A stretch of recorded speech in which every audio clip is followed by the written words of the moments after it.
And hello, boys and girls. I have to say, it's taken me ages to start the show today. As those of you that watch the show on YouTube or Current TV or one of those, I've got a new little webcam. And it is only a webcam, admittedly, but nevertheless, I was quite astounded by the quality of the picture that you could see just before I bought it. It didn't cost me an awful lot of money, about £40, but it's a real pain to get it working properly. As far as I can see at the moment, this picture, those of you watching on YouTube, it may be jerky, it may not be jerky. To me, I've got like a monitor on the left-hand side, which you can't see, and there's the video that's supposed to be recording, and it's jerky, and sometimes it does it, sometimes it doesn't, sometimes it kind of sorts itself out. So what I do is I start recording the video kind of 10 minutes before I start recording the show to kind of try and get it to warm up, which sometimes it does do. But for today, for some reason, I can't get this thing going properly. And the picture looks to me like it's jerking around all over the place. And if it does, then I must apologise. And what'll happen at the end of the show today, I'm going to look back at the video once I've put it all together. And if it's jerky, I'm going to give up with this one because I'm sick to death of it, dear. Oh, there's nothing worse than a bit of technology that doesn't seem to work properly, does it? Now, I've written to the people I bought it from, who are in Australia. It's a lovely looking camera. A few shows ago, I actually showed you the camera on my old... Here's the old camera. The old camera was just a little Microsoft... if you're technically minded, a VX7000. And it's never, ever a problem. You start recording, it records the show, it stops. That's it. With this one, it's a real pain to try and get it working properly. And I don't know why. I don't know why. I've tried different sockets in the computer and it's still the same old thing. Sometimes the picture's jerky, sometimes it's not. Sometimes the sound goes out of synchronization and I have to pull it all back. And it all takes time, dear. Oh, it's just nothing worse, is there, than a bit of technology that doesn't work. So, as I say, if I get to the end of this show, if this time it looks jerky, that's it. I will send it back. And they'll probably send me another one. But I've got a feeling it's going to be exactly the same. Because I'm actually not very lucky with video stuff and connecting to the computer. I have so many problems connecting video equipment to the computer. And, sometimes you ask for help from people and they are quite helpful. One of the most unhelpful remarks is, oh, you should get an Apple. There's this guy and he's ever so helpful, really. Scotty is his name. But every time I mention to him I've got a video problem, he says, no, you wouldn't have that with an Apple. And that's all he comes out with all the time. There are people who have got PCs, normal computers, that have video stuff and it all works for some reason. And this is like the third computer I've tried this with. Okay, this is the latest, quad processor in there. There's 4 gig of RAM. It's all fast enough. There's nothing else running on the computer. I've turned the virus scan off, and yet still, to me, the picture seems... Oh, it's most annoying, dears. It really is. If you've got any suggestions, maybe you're a bit technically minded, and don't come back to me and saying, oh, if you had an Apple, it would be all right, because I don't want to hear that. It's not helpful. It really isn't helpful. It just winds me up. It is hard to wind me up, I know, but it is, it does. Do let us know. Welcome along. My name's Chris Reardon. This is United Kingdom Talk, our 3 times a week talk show in audio as well as video and on your own little radio station where you are. The email address of the show is chris@unitedkingdomtalk.co.uk. chris@unitedkingdomtalk.co.uk. Now, we've missed the birthday, actually. Let me just get my birthday music up. 1 second. Which is here somewhere, I think. Oh, dear. I should have got this up earlier. 1 minute. Happy birth. Oh, we are. There it is. Here we are. We've got a birthday, okay? Now, there we are. Unfortunately, I don't have the lady's name. And it's Matty's birthday. Matty is in Tasmania, Australia. And it was his mum's birthday on the 28th of April. And Matty gave her a tea cake from the bakery, which is rather nice. She's not been too well, but she's getting better at the moment. So, Matty, I'm going to sing to your mum, and I don't know your mum's name, unfortunately. You didn't tell me that. So, if I play the music, and I shall sing to your mum, okay? Here we go.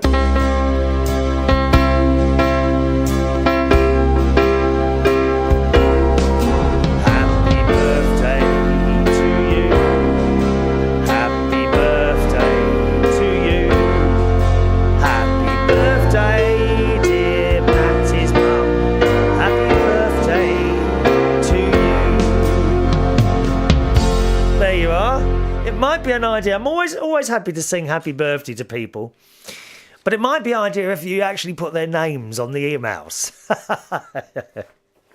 All right, Matty, always happy to sing happy birthday. If you've got a loved one, perhaps, or a son, a daughter, a mum, dad, nan, gran-nan, or whatever, and you'd like me to sing happy birthday, try and give me, a week or so's notice, because sometimes we're a few days ahead with recording the shows. And I'll be happy to do that and sing for you. Just let me know. As I say, if 2 weeks before is very good, okay? That will guarantee that the said birthday will be on the correct date. Just let us know a couple of weeks before, as always, on the email, chris@unitedkingdomtalk.co.uk. chris@unitedkingdomtalk.co.uk. And I've just realised, while we're creating the show today, the children in the playground have come out to play. It must be lunchtime or something over there. Can you hear? Listen. A lot of script. Do you want me to close that window? But then you won't hear them. 1 second. Let me just close the window. That'll be quieter then. There we are. That's a bit better.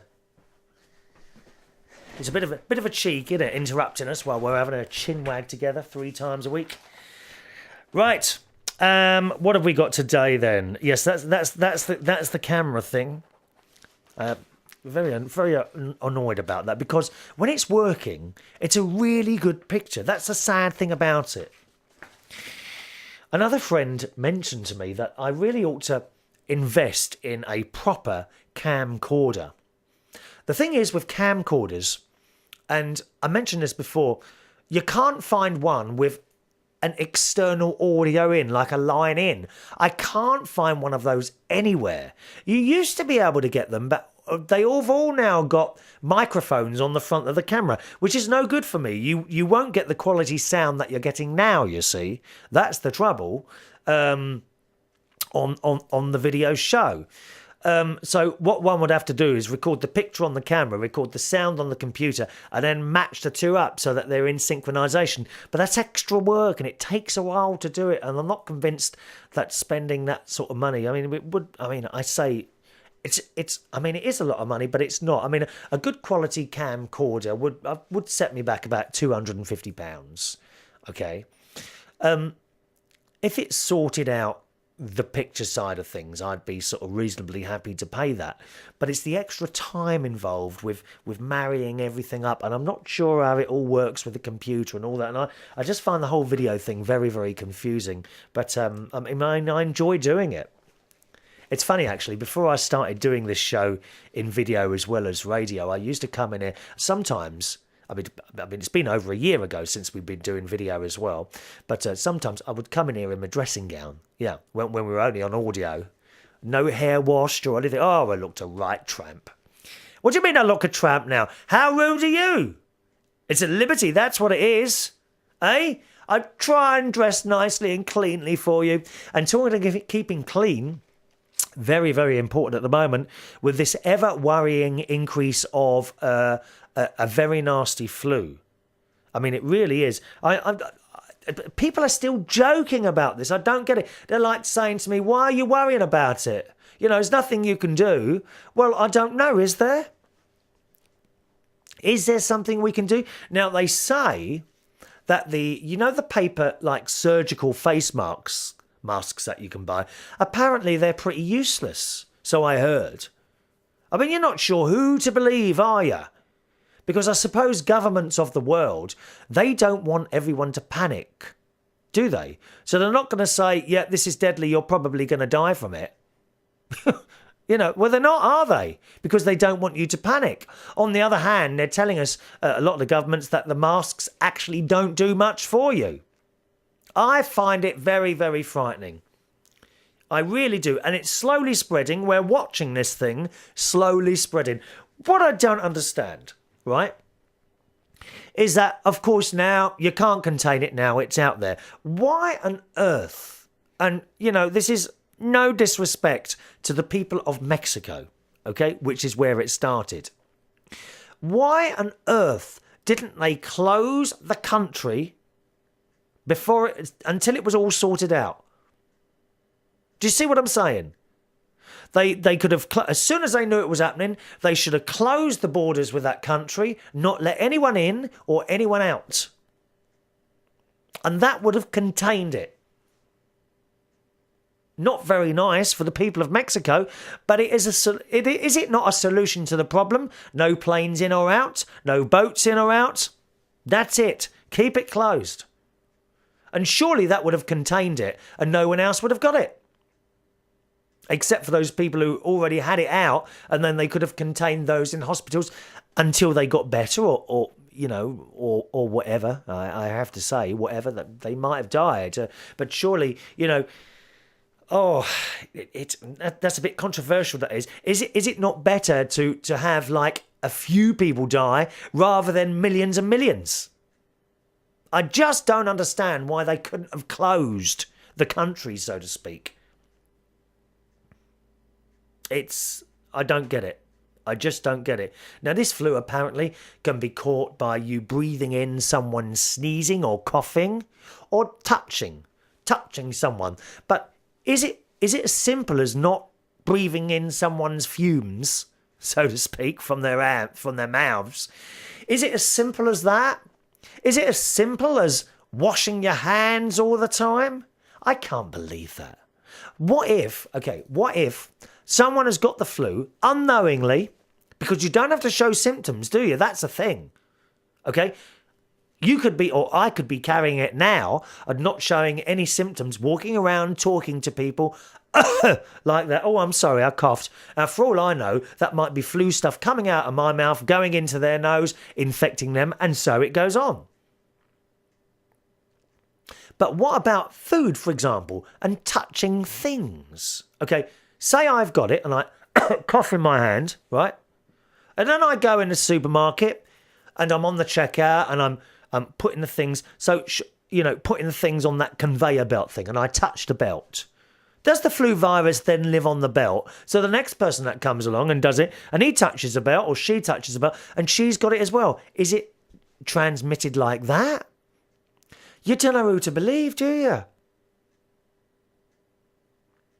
I seriously thought, my friend Ron told me not to do this because there's a lot of drugs on the internet that are not as they say they are.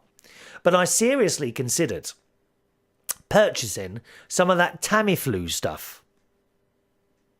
But I'm not a great pill taker. I don't like taking drugs at all. If I have a headache, I won't go and take an Anadine or an aspirin or something like that. I just don't do it. I go to sleep and wait till the headache passes. So, but when I was watching it, I saw this Tamiflu stuff is supposed to help. And I seriously considered buying some of it on the internet, which you can do. You are supposed to have a prescription, yes, but there's always ways around that on the internet. I don't know how they do it, but you order it from another country or something like that. Certainly America. I've ordered, what's that flea stuff for the cats? Frontline, is it? There's two types, isn't there? There's Frontline and there's something else. Well, whatever. I ordered that from the internet a couple of years ago, and I ordered quite a lot, sort of 2 years worth all at the same time for the cats. Because it was easier for me to sit there, tap a few keys on the keyboard, right? And then just enter my credit card details, and through the post it came. And it was fine. The cat still doesn't have any fleas. But the difference is I didn't have to book into a vet and pay for a vet's consultation. I didn't have to do all that. And besides, it was dearer in this country and here in the United Kingdom anyway. I didn't have to go through all that vet prescription stuff. I know you're supposed to do it, and I'm sure there are vets at the moment, or animal lovers probably, who would tell me, yes, but the cat might be allergic to it or whatever. Yeah, I understand that, but I just saw it as an easier way of getting the stuff, and it worked. But I am very aware that there are forgery drugs. What would you call them? Drugs. I mean, for example, if you was to buy aspirin on the internet and it came through the post, it might not be aspirin. You don't know what it is. It's very, very easy to make a little package to make it look exactly like the proper stuff. This is the problem. I've seen stories of people buying drugs on the internet and they take them and they end up seriously ill in hospital because they've bought, for example, rat poison or something like that. I don't understand someone who would make a drug out of something that would harm you and sell it to you. Now, I don't get that at all. Why don't they make it out of flour or something? So yes, on one hand, yes, they are selling you something that isn't what it says on the packet. But on the other hand, a tablet made of flour wouldn't harm you. Why do they make stuff out of stuff which, in effect, could, and I expect does, kill people? Strange, isn't it? Anyway, back to this flu thing. I do find it really scary. And I can't remember if I mentioned on the last show, I have actually considered staying in for 2 weeks. Because presumably, when everyone's had it, and it seems to be all over and done with in a few days, when everyone's had it, will it not come back, if you see what I mean? I remember this programme on the television in the 70s. They did do a remake last year, or early this year, called Survivors. Now, I thought the 1970s version was actually a lot better than the remake. But nevertheless, Survivors was about this group of people who survived an outbreak of a disease which was global and killed millions and millions of people. And at the beginning of the show, it showed you people walking around in airports with masks on their faces.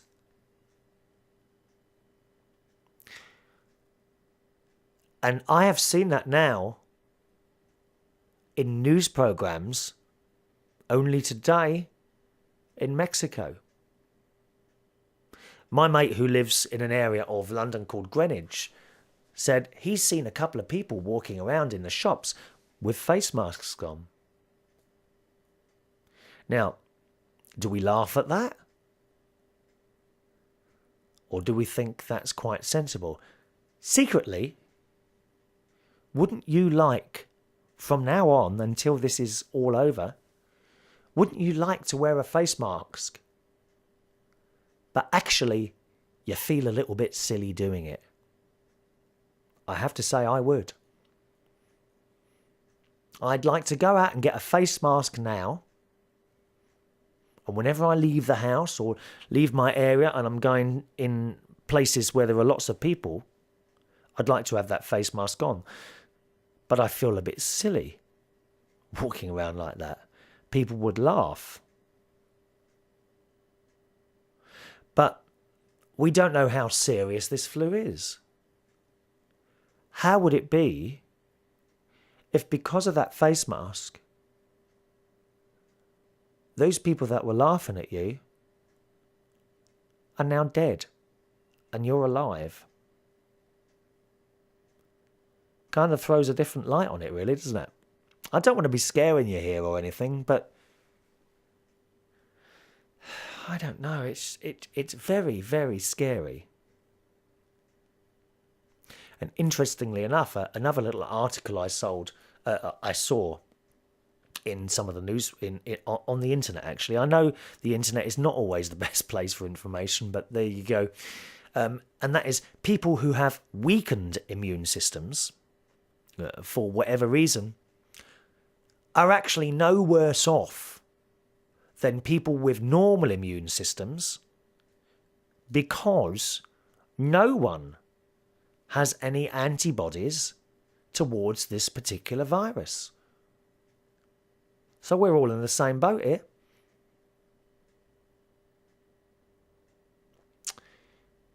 I would wear a face mask if there was a shop I knew where to get one from.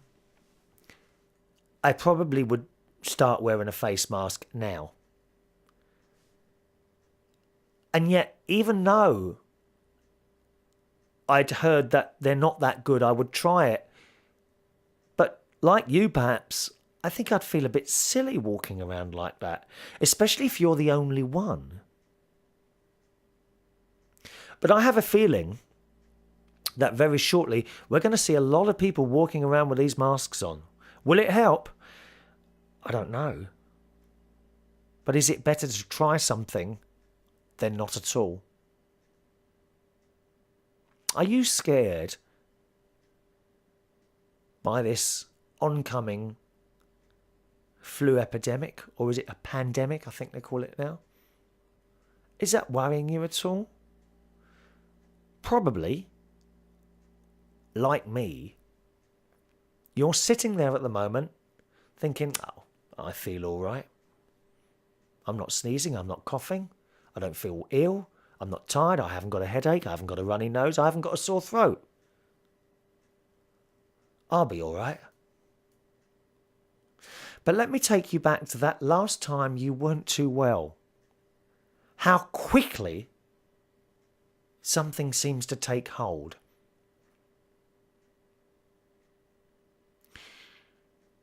I've been at work before, DJing somewhere, standing perhaps in a little box or on a stage somewhere. I've been fine as houses, working away, and suddenly something hits you. You're like, oh, like that, a bit like that. What's that? Oh, I've got something. And you know then you've picked something up. Literally in the space of a few seconds, you go from completely normal to feeling not too well. That's usually how it happens. Or, of course, you wake up in the morning, and usually it happens in your sleep. You go to bed fine. You wake up in the morning, oh, I don't feel well. The worst experience I've had, I think, 1 to 4 occasions I think I've had in my life, and I'm 46. There's been 4 occasions where it's become nasty very, very quickly. One example was about 12 years ago, I think it was, and I was driving back from work in the car, and I was just driving along, and I didn't feel quite right. And all of a sudden, within the space of seconds, I went from feeling a little bit poorly to extremely hot. It was like someone turned up the thermostat suddenly. Maybe it was at 10 degrees and it suddenly went to 40. I was quite ill then, and it was just so sudden. It was so sudden. Anyone who's had appendicitis will tell you how suddenly you become ill. 1 minute you're walking along and and it's just all of a sudden that pain starts. So while you're sitting there at the moment, and like I said, I don't want to worry you, but I'm worried. And this show is about sharing our fun, sharing our worries, everything.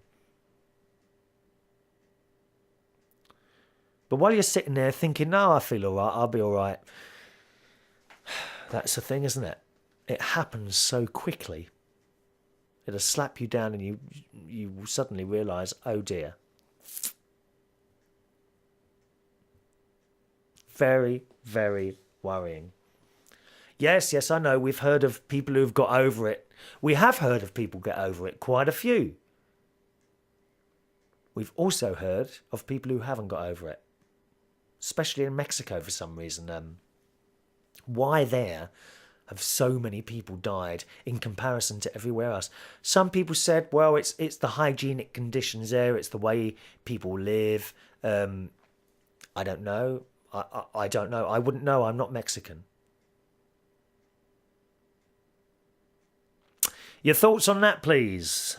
Chris at unitedkingdomtalk.co.uk is my email address. A bit serious today, aren't we, eh? Chris at unitedkingdomtalk.co.uk. Do you think the answer is to stay at home for a few weeks until it passes?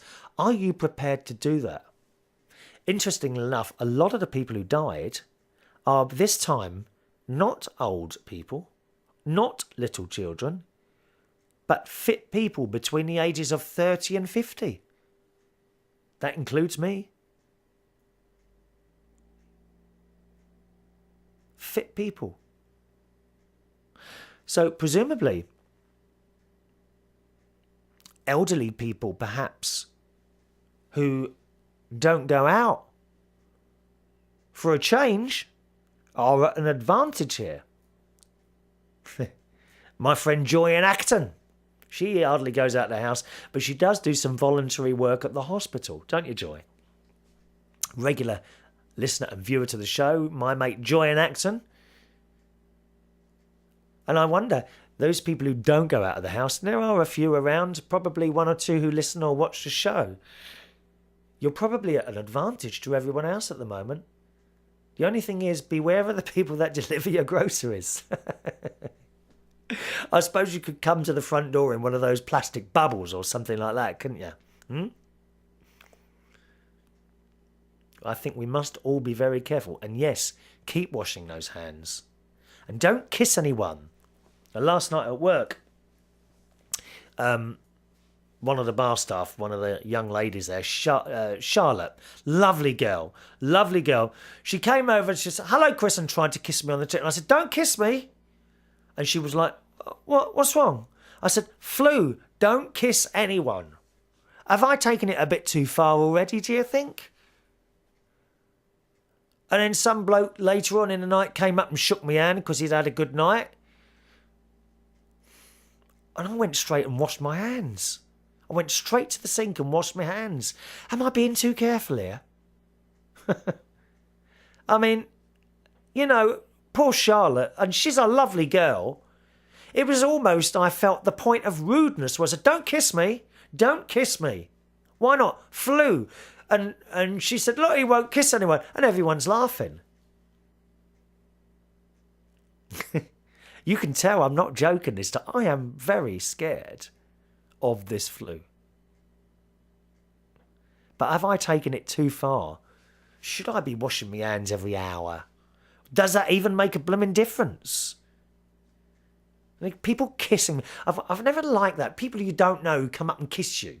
Especially, they kiss you twice, once on each cheek. What's about that? This isn't France. What's all that with kissing people on both cheeks, eh? Please tell me that now. I mean, a real good kiss, you know, with tongues and mouths and that, that's completely out of the question now, I'm afraid. You'll have to get a piece of rubber to put between your mouths, I suppose. It's not funny, is it? Have you taken any precautions, I wonder? Or are you? Are you wearing a face mask? Will you go out tomorrow and buy a face mask? Or do you kind of think to yourself, what will be, will be?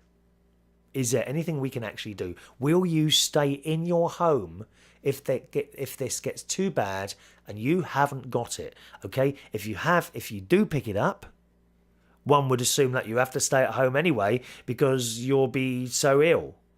Or will you? We hear of some people that are only having mild symptoms and getting better again. Is this the way that the world, the earth that we live on, is going to deal with the fact that there's too many of us destroying the planet? I've always thought of the earth, the world we live on, as a living thing, not just a thing, a living thing. And like the human body, it can get rid of lots of infections by doing certain things. Massive fires, earthquakes, destroy people and homes, don't they? Is an earthquake one of the ways in which the world gets rid of, there's too many people over there, let's get rid of some of them? Are we classed by the earth ourselves, as people, as an infection? And have we become so infectious that the planet has got to do something about us before we destroy it? And of course, it will win. We can't beat the planet, can we? Do you see what I'm saying here? It's worth something to think about, isn't it? Let us know your thoughts on this subject. My email address is chris@unitedkingdomtalk.co.uk. chris@unitedkingdomtalk.co.uk. Maybe we should all go out now, before it takes hold, and fill up our cupboards. And then stay in. Of course, you can only buy so much fruit and vegetables before it goes off. But I suppose you could buy tinned stuff, frozen stuff. But even then, if you buy frozen food, okay, if lots of people become ill, let's take a worst case scenario here, shall we? Let's say so many people become ill that there's no one to run the transport system, or the electricity systems, or the nuclear installations, or armies. How bad can this actually get? So, I mean, you know, you could fill up your freezer with food and then the electricity goes off. That's useless now, isn't it? Maybe we should all go out and buy tinned food and fill up those cupboards. What if your gas and the electricity go off? How are you going to cook? We are so reliant on each other, aren't we? That bloke sorts the electric out. That bloke drives the buses. That one digs up the road. This one here, i.e. me, just talks to people and usually annoys them. It's worth thinking about, isn't it? Filling up those cupboards. And what about the food? If everyone fills up their cupboards and all the people that are supposed to be picking the tomatoes and digging up the potatoes and making the bread, if they all become ill and die, where are we going to get the rest of the food from? You have to start from scratch. It really is just like the beginning of that programme Survivors in the 70s. You can actually get that series on DVD. If you want to frighten yourself a little bit further, like I am at the moment, then get it. It's a good series, Survivors. Okay, I think there's 3 lots of series altogether. There was a new version of it made this year. In my opinion, it's not as good. It's all right, but it's not as good as the other one. Join in by email, chris@unitedkingdomtalk.co.uk. chris@unitedkingdomtalk.co.uk. All right, then, let's do some emails. On to other things. Here are some thoughts for you to join in on, okay? First of all, it's Matty again, our Tasmanian devil, Mum's birthday, just gone. All right, Matty, who says, your Tasmanian devil has a new plan and ideas. Now, Matty is in Tasmania, as I say, in Australia, and he's got ideas of what he wants to do with his life. He's 27 years old. Tas Devil thinks he wants to stay in Australia for a little while longer. I will work in Australia and retire in the United Kingdom. I don't think I will want to build a movie company at this time, a lot of money and too much responsibility. Plus, it's hard to be an American citizen, so he doesn't want to go to America. So my final plan at this stage is to go to Sydney, which is very sensible, Matty, because Sydney is only across the water for you, and study tourism for my business in airline company. He wants to form an airline company. He says airline companies like Qantas, British Airways and American Airlines. There was one airline years ago in Australia that lost business, and that was Ansett Australia. So first, I want to build the Australian economy and then plan to move to Britain later after when I get my retirement money. That's my plan now. Plus my airline company will be an international carrier worldwide.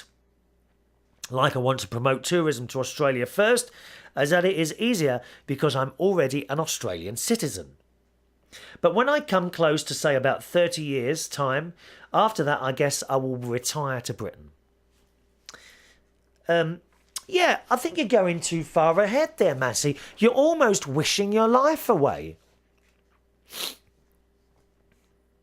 Aren't you? Don't wish your life away. I've done that myself before. Thought far too far ahead, you know. My aunt told me off. Was it my aunt told me off the other day? I said, you hear about these pensioners who retire and then for 4 months of the year, in the coldest part of the year, they go off to Spain because Spain is always warmer. It's not baking hot, but it's certainly warmer than it is here in the UK in the winter. So what they do is they go over there. And my aunt told me not to wish my life away. I'll say the same to you, Matty. Thinking of when you're going to become a pensioner, you're not even 30 yet, mate. He says, I can always visit America, but I don't think I will ever live there. But will visit when I get my new airline and tourism company sorted out. Like I plan to create more airlines in and out of Australia, mainly Sydney International Airport and other cities to a lot more other countries like Heathrow and London. So let us know how you get on with that, Matty, and whether it's occurring or not for you. Okay.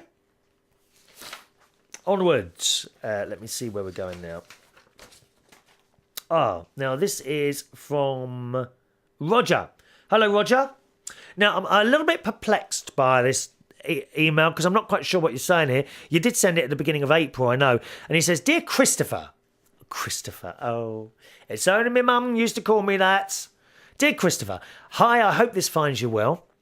And he says, I hope you're not angry with my last post, as this is the second episode that you have not posted to YouTube. Now, I haven't got the faintest clue what you're talking about here, Roger. I really haven't. You're gonna have to shed some more light on this. Come into the light, Marianne. You're gonna have to shed some more light on this because I'm not quite sure what you're talking about here, my friend. Okay.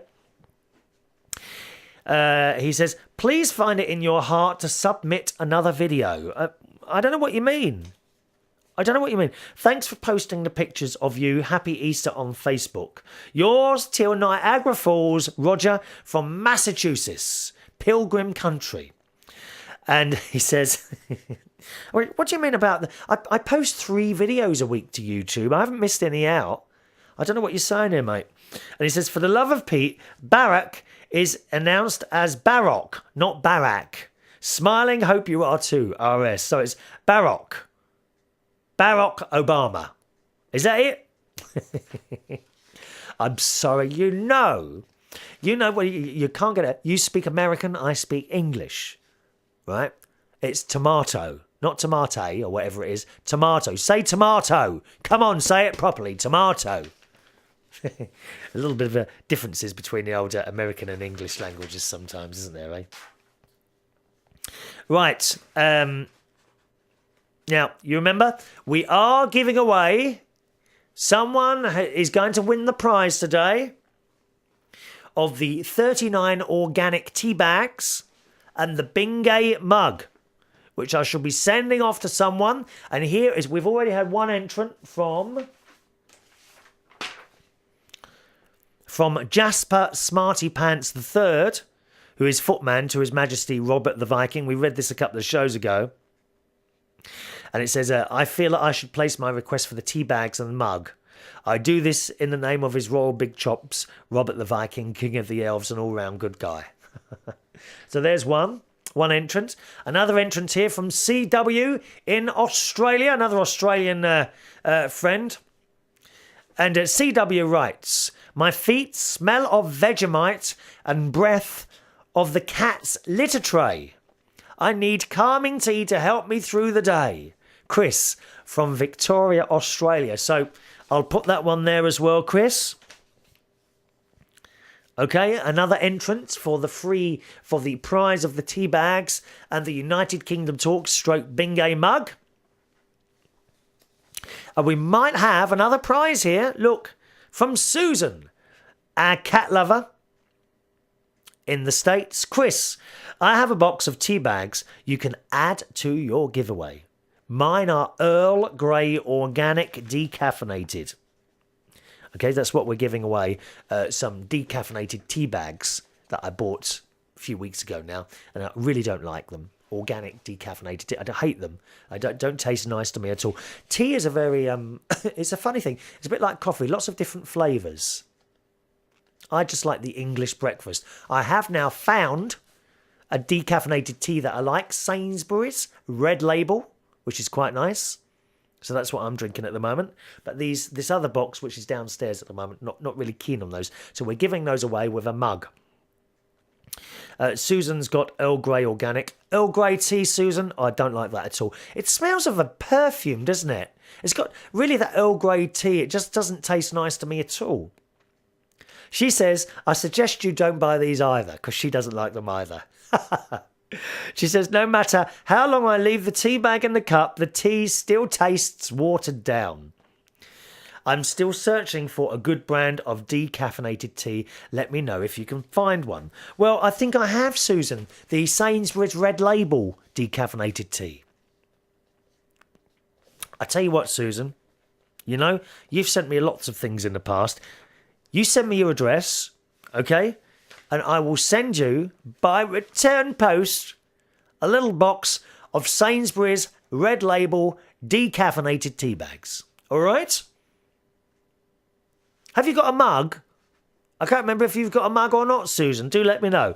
Send through your postal address and I'll send them off to you, okay?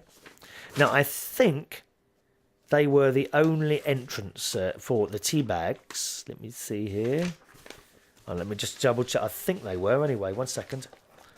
Was there another one?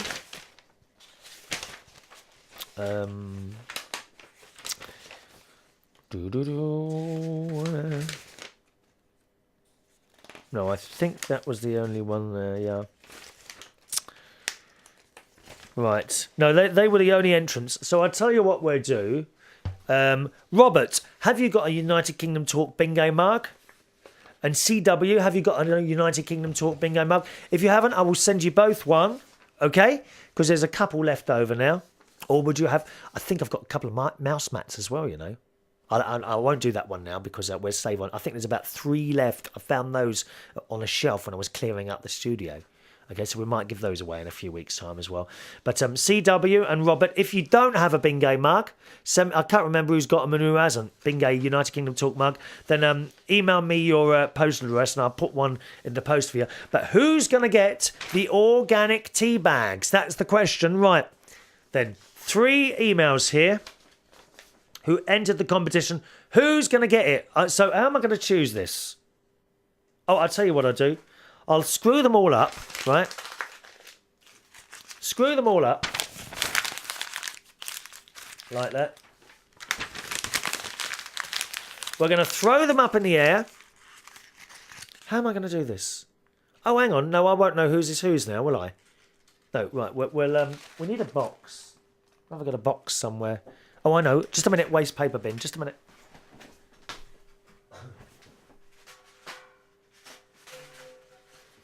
There we are. Waste paper bin with 3 bits of paper in it. Okay. Don't know whose those are. We'll pick one out. And this will be the one who gets the 39 decaffeinated tea bags. Organic, which I don't like. Which is why I'm giving them away. Oh, and it is indeed Jasper Smarty Pants III, footman to His Majesty Robert the Viking in Iceland. So there we are. Robert, if you want those tea bags and mug, can you send me a little email and say, I won the tea bags? please send them to me and I shall do that for you, okay? Are you receiving mail from the UK? All right, there we are. That was a fair way to do it, wasn't it? So that's it. We've given away the tea bags. And Susan and CW, send me your addresses. I can't remember who's got mugs and who hasn't. If you've got a mug, then let me know and I won't send another one, but I'll still send your tea bags to you, Susan. CW, I don't know if you've got a mug or not. Let me know, okay? Done. Competition done. Look, how kind am I giving stuff away? Huh? Blah, blah. Yes. Oh, the noises of... Oh, yeah, the noises have been particularly bad for me this morning. I don't know why. I've been walking around the house, making a lot of noise today. Don't know why. Oh, incidentally, my older nephew, Gary, who's 24, and his girlfriend are coming to stay with me. Yes, for a couple of days. They may be on the next show. Don't know yet. They may well be on the next show. And I'm particularly looking forward to... they're coming tomorrow. I'm particularly looking forward because they want to take me out to Pizza Hut for a dinner. And I like Pizza Hut. Oh, yes. With extra cheese, of course. My favourite pizzas are Domino's. They're always dripping in cheese, aren't they? Oh, they're gorgeous. Email address to the show, chris@unitedkingdomtalk.co.uk. Look who it is. It's Suko in New York who first says, your niece on a previous show, adorable. Isn't she gorgeous, my Tracy? Oh. And she gets on so well with everyone, Tracy, really. She's got a lovely boyfriend. Her and Ben were absolutely made for each other. They sit there on the settee with their dog, their mad dog, Monty the dog. The clumsy one I told you about. And Suko also writes, I've got so much to do, so little time. You know how it is. Spring's a busy time with Jade, that's her daughter, Jade's dance competitions all over the place. And performances at New Jersey, Nets games, professional basketball and theme parks. That's Hershey Park in Pennsylvania. I've heard of that, Hershey Park. What is it there? I've definitely heard of Hershey Park. She says, then there's the communion in upstate New York, my installation dinner because she was elected vice president of the Chinese Centre on Long Island, and cooking, food shopping, laundry, cleaning and chauffeuring on a day-to-day basis. You're a busy bee, Suko. You're almost as busy as me, dear. You really are. Although I have slowed down a lot this year. Has anyone noticed? I definitely have. My life has slowed down this year, which is a good thing, I think. Meanwhile, we're trying to plan this trip to the UK.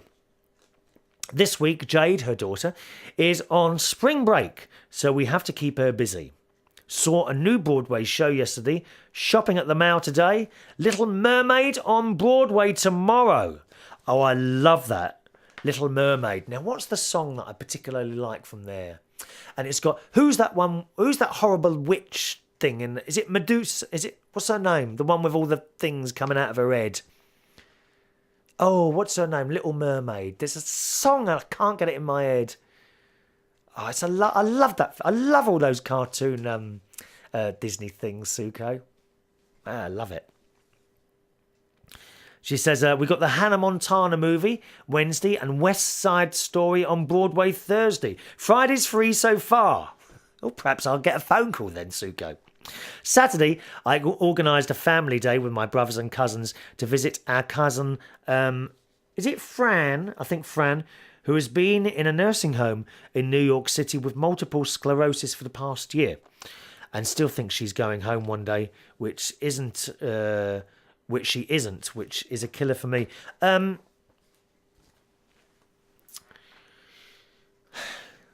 She still thinks she's going home. Is there anything wrong with not keeping that up? You know, I've said before, I think everyone needs hope.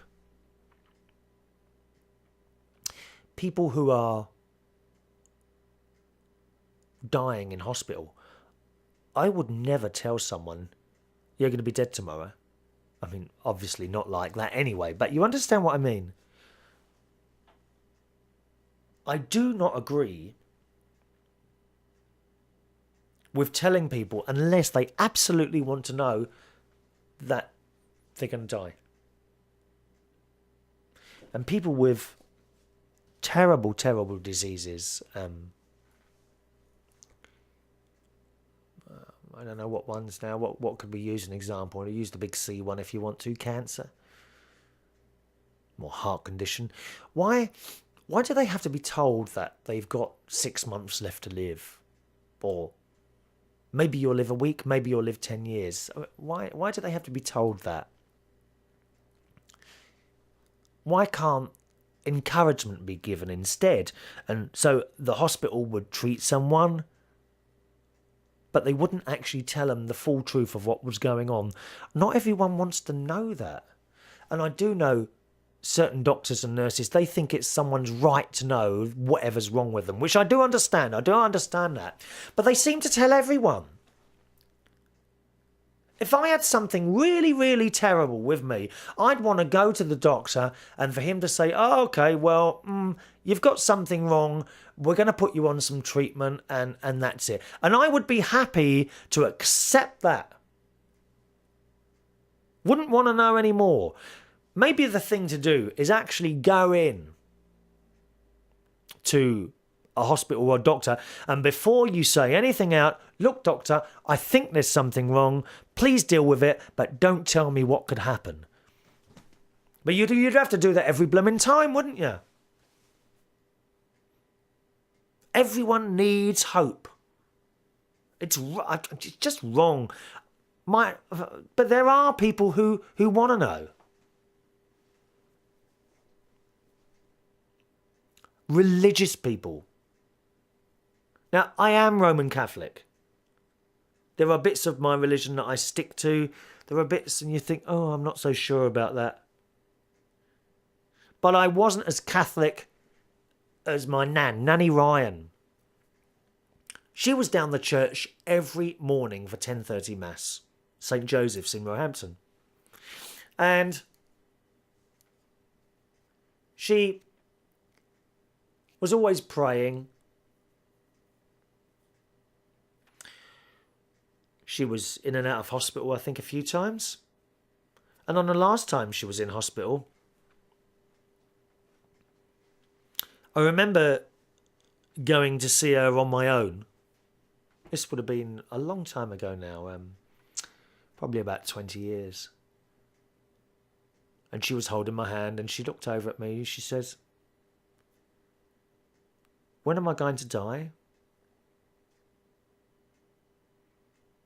She wanted to know. I saw it in her eyes. Remember, she was a great believer in the fact that you do go somewhere after you've died. Your spirit moves on. And I looked at her and I thought, she wants to know. And I said to her, it's all right, Nan, it won't be long now. And she kind of nodded and looked away. Sort of moved her head back to looking upwards.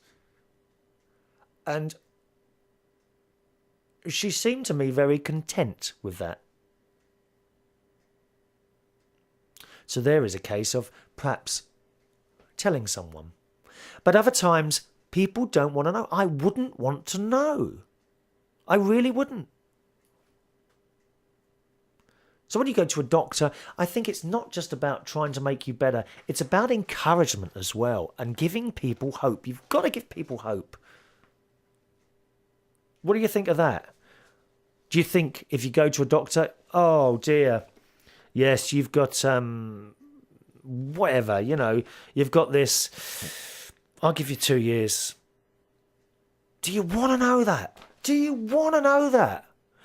My mate Ron, he says, of course you want to know that, because then you can try and do all the things that you've ever wanted to do. But then in the period that you're doing these things, you'd just be worrying yourself sick, wouldn't you? Let us know what you think. Chris at unitedkingdomtalk.co.uk. Suko goes on to talk about Fran with multiple sclerosis. She is totally dependent, needs to be fed, bathed, changed, lifted with a hoist, everything. Suko says it's worse than being born that way. I think it is. I think if you become ill, it's worse than if you were always ill. I'd like to ask Millie, motorised Millie, known for being motorised because she's in a motorised wheelchair and has always been. Millie, do you think it's better? That's probably the wrong word to use, better. I can't think of another one, though. Is it better to be born disabled, either blind or in a wheelchair or something?